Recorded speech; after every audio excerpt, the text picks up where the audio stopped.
माँ मेरी शादी न कर, पहले इलाज करवा। ये मजमून भी दोबारा लगाया जा रहा है, शायद कि किसी को बात समझ जाए और वो बेटियों की आवाज को भी काबिल गौर समझ सकी। गौर से पढ़ाए, नहीं इलाज होता तो कनवारी जिंदगी गुजार लेने दे, वरना सारी जिंदगी रो कर गुजारनी पड़ेगी। ये एक ऐसी बेटी की आवाज थी जिसे शक था कि इसे कैंसर या उस तरह की कोई और बीमारी अंदर ही अंदर खा रही है।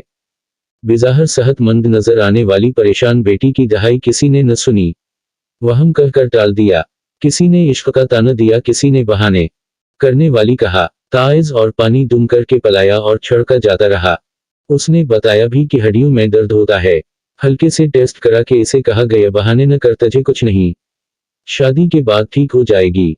जब उसकी किसी ने न सुनी तो उसने अपने मामूजाद को कहा कि शादी न करो मुझसे, मैं बीमार हूं, मेरी कोई संतान नहीं।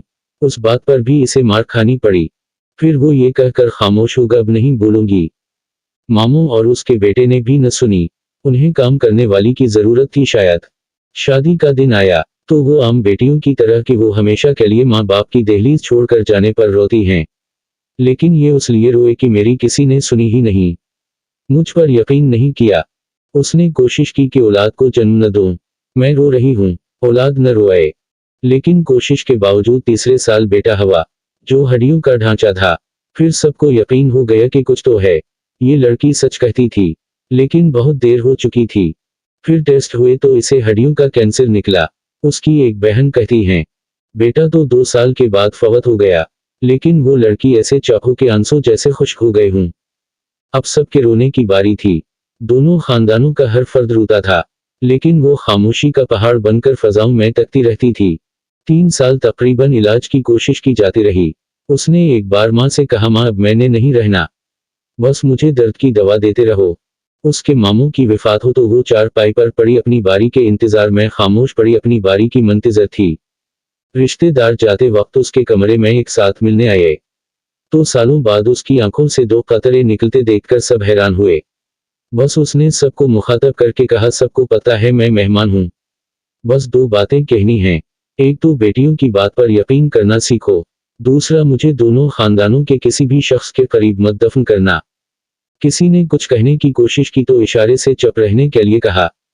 चंद माह के बाद वो सूते हुए दुनिया छोड़ गया।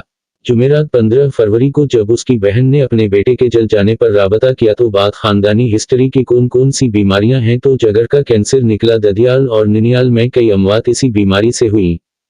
किसी एक मुआलिज ने भी आज तक उन्हें समझाने की कोशिश नहीं की कि आइंदा नस्ल को कैसे बचाया जा सकता है।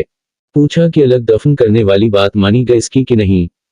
बताया कि माँ ने जबरदस्ती ये बात मनवाई कि जिंदगी में हम न माने इसकी बात, अब जरूर माननी है। ऐसा उसने क्यों किया? जवाब आया कि उसके उस फैसले को कोई नहीं समझ पाया। ये वो हकीकत में मुबनी दास्तान गम है कि उस पर सैकड़ों सिफात पर मुश्तमिल नावल लिखा जा सकता है। अगर मुझे लिखने का मौके मिले तो नाम रखूंगा बेटी के खुशकांसो, या बेटी खामोश होगा। उसकी बहन से कहा है कि कब्र की तस्वीर भेजना। ऐसे सैकड़ों केस हैं जो दिन का सुकून रात की नींद चरा लेते हैं। एक ही ख्याल सताता है कि काश हम कुछ अच्छा कर पाएं ऐसे लोगों के लिए।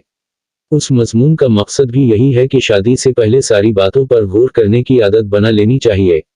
न नस्ल की भलाई के लिए खानदानी रिवायात को दफन करना होगा, वरना कई मुश्किलात साथ रहेंगी जो जिंदगी को मजीद मुश्किल कर देंगी।